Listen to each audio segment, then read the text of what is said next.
ሰላም ጤና ይስጥልን ክብራትና ክብራን ቻናላችን ቤተሰቦች እንደምንላችኋል እንደምናችሁታችኋል። እንግዲህ ዛሬ በምስል መተናል። በዚህ በመካከለኛው ምስራቅ ያለውን ጂኦፖለቲክስ በተመለከተ አንዳንድ መረጃዎችን እንሰጣችኋለሁ ማለት ነው። እንግዲህ የቀዝቃዛው የሰላም ስምምነት ወይም ደግሞ ፍራጋይል ፒስ ዲል የሚባለው ወይም ደግሞ በአሜሪካና በኢራን መካከል የተደረገው አዲሱ ስምምነት ለአረብ ሀገራት ከፍተኛ ስጋት እየፈጠረ ይገኛል። እንግዲህ ኢራን በሰሞኑ ስምምነቱ ወደ መጣስ ወይም ደግሞ ስምምነቱ ወደ መፍረስ ደረጃ መድረሱን የሚያመላክት ውጥረት ነግሷል። አሜሪካም በኢራን ላይ መጠነ ሰፊ ጥቃት አድርሳለች። ኢራንም ደግሞ በአረብ ሀገራት ወይም በገልፍ ሀገራት ላይ የተለያዩ ጥቃቶችን አድርጋለች። በዚህም አረብ ሀገራት በከፍተኛ ሁኔታ ጭንቀት ውስጥ እንዳሉ በርካታ መረጃዎች እየወጡ ነው። እንግዲህ በዚህ በነበረው የባለስቲክ ሚሳይልና የድሮን ጥቃት አማካይነት ወደ 58 ቢሊዮን ዶላር የሚገመት ውድመት እንደደረሰ ነው የተጠቀሰው። በባህሬን በኳታር እና በሳውዲ ያለው የውድመት መጠን በጣም ከፍተኛ መሆኑን ያሳያል። እንግዲህ ይሄም እንግዲህ ከባህር ወሽመጥ ወይም ደግሞ ከሆርሙዝ ሰርጥ ጋር በተያያዘ ያለው ውጥረትም አሁንም በከፍተኛ ሁኔታ ውጥረት ላይ እንደሆነ ነው። በተለይ ኢራን በአካባቢው የሚያልፉ መርከቦችን ቀረጥ መክፈል አለባቸው በሚል ከፍተኛ ሰጣ ገባ አለ አሁንም ድረስ።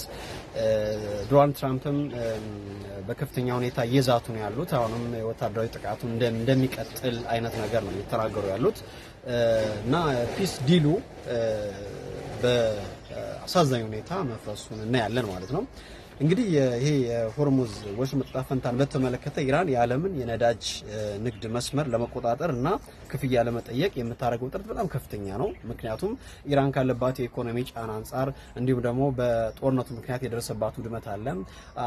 አሜሪካንም በርካታ ውድመት ደርሶባታል። በተዘዋዋሪ ቢሆንም በገልፍ ሀገራት ላይ ያላት የጦር ቤዝ በከፍተኛ ሁኔታ መጎዳቱ ይታወቃል እና አሁን ያለው ሁኔታ በጣም ከባድ ነው ለማለት ነው። እንግዲህ በጣም ከባድ የሚባል ያልተመለሰ ጥያቄ አለ። ይሄም አዲሱ ስምምነት የኢራን አደገኛ ሚሳኤሎችና ድሮኖችን በተመለከተ አሁን ድረስ ያልተነኩ አይነክ የሚባሉ ጉዳዮች አሉ።